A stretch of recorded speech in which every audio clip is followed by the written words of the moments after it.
Hi there, welcome to EudretiX, where we make your high school life simple. I'm Aniket, and this is the medium part 2 for linear equations in one variable as part of our Digital SAT Algebra practice. So make sure you practice alongside, try the questions yourself before taking a look at our solutions. Let's begin. If 4x minus half is equal to negative 5, what is the value of 8x minus 1? Okay, so in such questions, when they're not asking directly for the value of x, it's a cue, it's a hint that you don't need to find the value of x. You can, by some manipulation, find the value of 8x minus 1 directly. Let's see how we can do that here. 4x minus half is equal to negative 5. Okay. Now, on the left hand side, I'll make the common denominator of 2. So, to do that, I'll write 8x over 2 minus 1 over 2 is equal to negative 5. 8x minus 1 8x minus 1 over 2 is equal to negative 5. Now if you see 8x minus 1, we're having that on the left hand side. Let's keep that here and get rid of this 2. To get rid of the 2, we need to multiply both sides with the 2 since it is in the denominator on the left hand side. So the 2 and 2 get cancelled in the numerator and denominator. 8x minus 1 is equal to a negative 10. So option D directly. This saves a lot of effort. If you were to solve for the value of x and then solve for 8x minus 1, rather go for 8x minus 1 directly. Okay, that's a cue given from the question itself. Let's go to the next one. Megan's regular wage at her job is $P per hour for the first 8 hours of work in a day, plus 1.5 times her regular hourly wage for work in excess of 8 hours that day. On a given day, Megan worked for 10 hours and her total earnings for that day were $137.5. What is Megan's regular hourly wage? Okay, so $P per hour, that is her regular hourly wage for the first 8 hours of work in a day. So in the first 8 hours, how much is Megan making? 8 times P. So $8 she's making in the first 8 hours.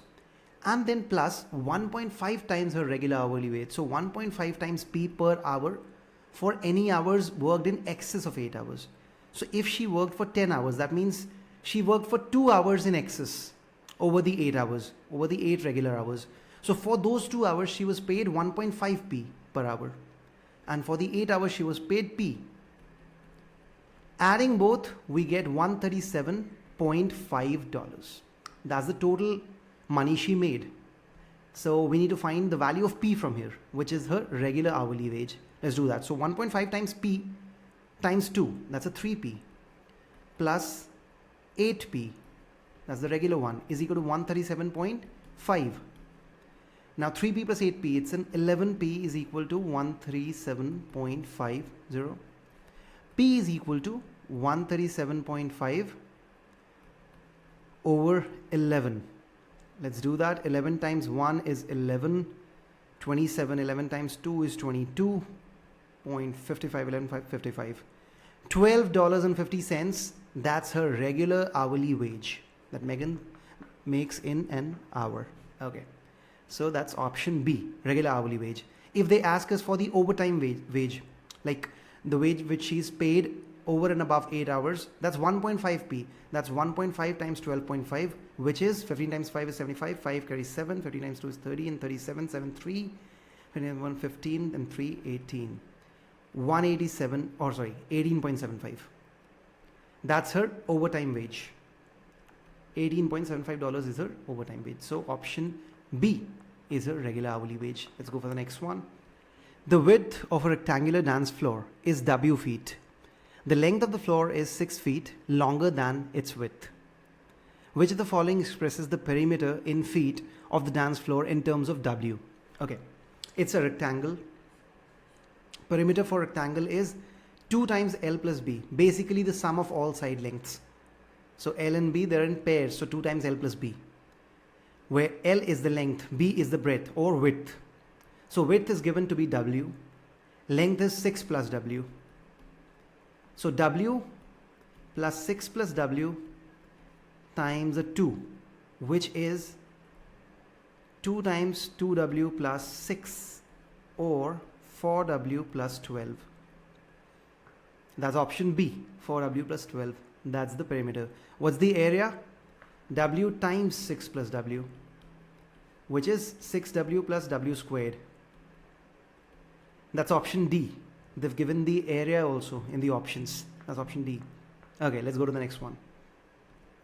If 2 times x minus 5 plus 3 times x minus 5 is equal to 10, what is the value of x minus 5? Okay, don't go on solving it directly. Take the first cue from here, that they're not asking the value of x, but the value of x minus 5. Let's try to figure that directly. If you look at the given equation, you can see wherever the variable is mentioned, it's mentioned in terms of x minus 5. So a direct hint is you can take x minus 5 as t, and the equation changes to a really simple equation, 2t plus 3t is equal to 10, which is 5t equals to 10. T is equal to 2. X minus 5 is basically equal to 2. Option A. See, the question gets so simplified just by one change in the question. That is, instead of finding x, you find x minus 5. Okay, let's go to the next one. A candle is made of 17 ounces of wax. When the candle is burning, the amount of wax in the candle decreases by 1 ounce every 4 hours. If 6 ounces of wax remain in this candle, for how many hours has it been burning? Okay, so initially there was 17 ounces of wax. The amount of wax decreases by 1 ounce every 4 hours. Okay, so the decrease is minus 1 ounce every 4 hours, or minus 1 by 4 every hour. Minus 1 by 4 ounce every hour. Okay, if 6 ounces of wax remain in this candle, so how many have burnt? 11 ounces have burnt. And it takes 4 hours to burn 1 ounce. So it will take 11 times 4 hours to burn 11 ounces. So 44 hours was the burning time. 44 hours. Option D. Okay, let's go for the next one. Okay, next question. 1 by 4 x plus 5 minus 1 by 3 x plus 5 is equal to negative 7. What value of x is the solution to the given equation? Okay, so they've given us this equation. If you observe closely, both the variable terms are in terms of x plus 5. Let's do this simple substitution. Let's say x plus 5 is equal to t. We get 1 by 4t minus 1 by 3t. Be very careful. You can do this only when all the variable terms can be represented in terms of t, okay, in the form of t. And it actually simplifies the equation. If it's complicating the equation further, there's no point of substituting. So in our case, it's simplifying. 1 by 4t minus 1 by 3t is equal to negative 7. Let's solve for this.